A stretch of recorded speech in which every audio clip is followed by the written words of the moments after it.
Muito obrigado, senador, por essa oportunidade, antes de tudo, que para nós é sempre uma honra cumprir esse rito de passagem importante em assumir uma posição representando o nosso país no exterior. Queria agradecer, inicialmente, além dessa comissão, que muito me honra por poder abrir essa oportunidade de me ouvir, a excelentíssima senhora Presidenta da República, pela nomeação que está, nesse momento, encaminhando meu nome para ser apreciado por Vossas Excelências, assim como ao anterior chanceler Luiz Alberto Figueiredo e ao atual ministro das Relações Exteriores, embaixador Mauro Vieira, por confirmar o meu nome.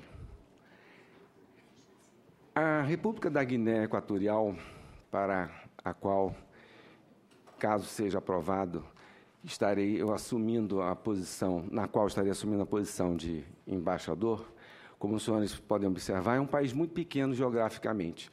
É um país que tem uma área geográfica de 28 mil quilômetros quadrados, mais ou menos aproximadamente a área do estado de Sergipe, tendo uma capital situada a vários quilômetros de distância da sua parte continental, que se situa na ilha de Bioko, capital Malabo.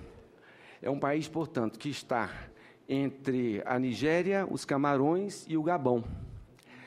É um país que tem muito a ver com o nosso país. Interessantemente, a gente ouve falar da Guiné Equatorial, e tem outras duas Guinés, sempre bom lembrar, né?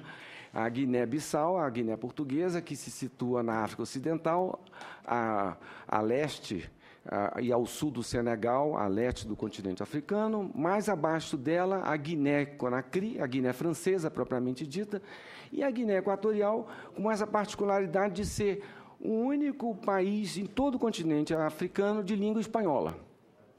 Mas a língua espanhola chegou à Guiné Equatorial de modo muito interessante e muito ligado ao nosso país. E daí essa particularidade que cabe sempre a gente assinalar no momento de uma troca de impressões a respeito. É um país que, desde 1471, já estava na trilha dos navegantes portugueses em direção às Índias. Em 1471, Fernando Pó chegou à ilha de Bioko, onde hoje se situa a capital, de Malabo. E lá foram iniciadas as primeiras navegações no Golfo da Guiné. Essas navegações foram incorporando lentamente várias ilhas, São Tomé e Príncipe, e, finalmente, a ilha de Anubon, que fica no sul de São Tomé e Príncipe, abaixo ainda da própria Guiné continental, da área continental da Guiné Equatorial, né? E ali, de 1471 a 1473, o rei Dom João II já era considerado o senhor da Guiné Equatorial. Posteriormente, em 1476, as ilhas que estavam nas adjacências e que hoje também fazem parte da Guiné Equatorial, as ilhas de Corisco, a ilha de Anubon e, propriamente, a ilha de Bioko, já faziam parte do tráfico negreiro. Era uma região, portanto, importante para Portugal, como ponto de reunir os escravos que eram coletados naquela região e, posteriormente, reembarcados para outros países. Portanto, e a partir desse tráfico negreiro, que lentamente foi se solidificando, já em 1648, depois de invasões holandesas que chegaram também naquela região em 1641, já em 1648, com a retomada de Bioko pelos portugueses, depois que os holandeses lá tinham chegado em 1641, foi feita, então, uma companhia de Corisco, que era dedicada exatamente ao comércio negreiro. Essa companhia de Corisco, certamente, trazia os escravos para o nosso país.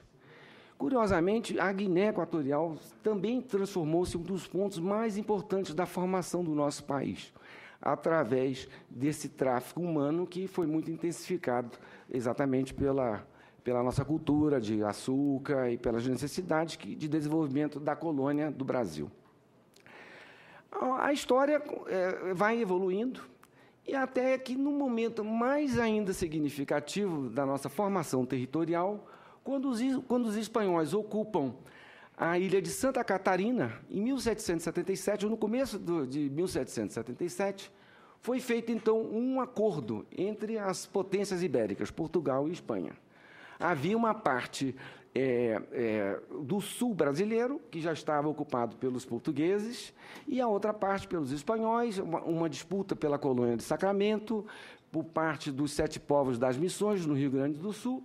E nesse questionamento todo entre os dois países, Portugal e Espanha, foi feita, então, a confirmação e uma parte também a desconfirmação do Tratado de Madrid, que era de 1750, e, em 1777, foi feita uma confirmação de áreas que deveriam ser ocupadas por portugueses e espanhóis. A ilha de Santa Catarina, pelo Tratado de Santo Ildefonso, de 1777, foi devolvida aos portugueses e, em troca, a Guiné Equatorial deixaria de ser parte da colonização portuguesa. Foi a partir desse momento que a Guiné Equatorial começa a deixar a língua portuguesa e vai lentamente assumindo a língua espanhola. Daí essa particularidade interessante de um país que, apesar de ser de língua espanhola, ter tanto a ver com a formação da nossa nacionalidade e do território brasileiro. Bem, aí a evolução dos acontecimentos vai lentamente chegando, finalmente, a 1909, já vamos dar um salto de uns 200 anos para aproximar um pouco a nossa apresentação. Em 1909, já há claramente as colônias espanholas, a Guiné espanhola, já solidificada, já pelo Tratado, a Convenção de Berlim, de 1885, e, enfim, aquelas colônias se solidificam em 1900, que são colônias e ilhas. Tem a parte continental, que é a Guiné Equatorial propriamente dita, ao sul dos Camarões, e a noroeste do Gabão, né? E várias ilhotas. Uma delas, a ilha de Annobon, essa que no começo foi explorada pelos portugueses, a ilha de Corisco, as ilhas de Elobey Norte e Elobey Sul, e, finalmente, a ilha de Bioko, onde está a capital.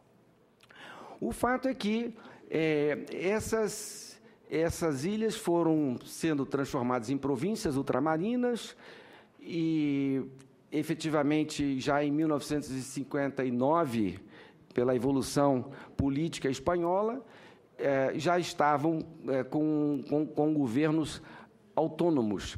A ilha de Bioko era também, juntamente com a ilha de Annobon, uma província espanhola. E a Guiné continental ficava com o nome de Rio Muni, colônia do Rio Muni, como era conhecida, ficava com a ilha de Corisco e Elobey Norte e Elobey Sul. O fato é que, em 1963, essas ilhas e a Guiné continental foram reunidas, finalmente, como Guiné Equatorial. A partir de 1963, passa, então, a existir o nome Guiné Equatorial, ainda como uma província da Espanha franquista. Com os acontecimentos políticos de descolonização na África, cada vez mais marcantes, com o aparecimento de novos países no continente africano independentes, surge também todo o sentimento nacionalista na Guiné Equatorial. E isso faz com que a Espanha, por pressões internacionais, acabasse finalmente concordando com a independência da sua ex-colônia, então província ultramarina, Guiné Equatorial. Em 1968, em 12 de outubro de 1968, é realizada a eleição que consagra o primeiro presidente da Guiné Equatorial, Francisco Macias Nguema. O começo do país não foi positivo, porque, efetivamente, foi sucedido por uma situação de uma ditadura cruel, e logo após a sua independência, que perdurou, e, finalmente, com pressões internacionais, locais, o país finalmente conseguiu livrar-se dessa situação que havia sido imposta pelo seu primeiro presidente. E, em 1979, em 3 de agosto de 1979, o presidente é deposto e começa, então, um novo período na República da Guiné Equatorial, sob a liderança do presidente Teodoro Obiang. O presidente, até então, é importante que a gente diga, a Guiné Equatorial era um país basicamente de uma espécie de quase uma monocultura, era um país dedicado à exportação de cacau, de açúcar, de madeiras, basicamente. E vivia disso, né? Com o seu processo de independência, um país em desenvolvimento passa a buscar fontes de rendas, né? Fontes essas que efetivamente só vieram a transformar-se como produtivas em benefício da própria população, quando se descobre, já em 1996, reservas importantes de petróleo. É a partir desse momento, eu costumo dizer que há duas Guinés equatoriais. Uma é essa que vai de 1968 até 1996, e a outra que começa com um efetivo processo de desenvolvimento econômico, com a descoberta de petróleo, que vai de 1996 em diante. É tão impressionante isso, porque até 1996 a renda per capita da Guiné Equatorial era de $300. A partir de 1996 até 2006, o país cresce 35 vezes. É um crescimento extraordinário. Passa de $300 para $16.767 a renda per capita em 10 anos. E isso, houve mesmo um período, em 2003, que o crescimento da Guiné Equatorial chegou a 34% ao ano. Então, com números mais do que triplamente maiores do que os que foram verificados pela China, de crescimento econômico, extraordinariamente se pode dizer que o país passou a viver um momento diferenciado. E esse momento diferenciado foi bem aproveitado pelas lideranças políticas do país. Por quê? Porque viram aí uma oportunidade de desenvolvimento de infraestrutura no país. É um país que não tinha infraestrutura. E a partir disso, passaram a considerar a possibilidade de um plano que levasse o país, até 2020, a tornar-se em potência emergente. E na potência emergente, um país emergente. Não, é um país, bem, nós temos que também considerar um outro aspecto, é um país que tem 750 mil habitantes, segundo alguns dados estatísticos. Perante outros, 1 milhão, mais alguns, 1,5 milhão.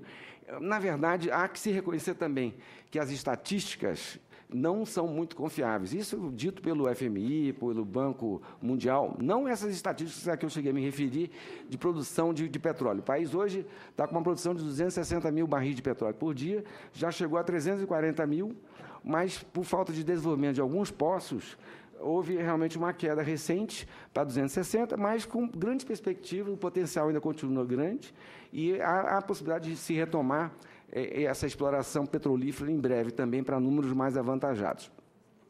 O fato é que houve esse plano de desenvolvimento econômico chamado Plano Horizonte 2020. É um plano que o governo articulou em 2 etapas. Uma primeira etapa de grandes investimentos em obras de infraestrutura, eletricidade, estradas, construção de hospitais e escolas. E um segundo momento voltado para o desenvolvimento de áreas específicas, voltados para o desenvolvimento da pesca, do turismo, dos serviços financeiros, porque há uma ideia governamental de transformar a Guiné Equatorial pela sua localização estratégica no meio da África e voltada para o Atlântico Sul. E no nosso caso específico, vale também lembrar, a Guiné ela está entre os nossos principais parceiros africanos. Tem um lado interessantíssimo que pode ser muito bem considerado por nós, que é o fato de que ela está entre a Nigéria, entre Angola, entre a África do Sul, os nossos principais parceiros. Só esses 4 países, a Guiné Equatorial, com a Nigéria, a África do Sul e Angola, representam por 70% de todo o nosso comércio com a África. E, exatamente no meio, nós temos lá um país de área geográfica muito diminuta, mas com essa perspectiva de se transformar em um hub na região da África Central. Um hub onde... Por que eu digo hub? Porque eles estão investindo em portos. Hoje em dia, a Guiné continental, e, interessantemente, foi toda construída com rodovias moderníssimas, 80% delas construídas por empresas de engenharia brasileiras.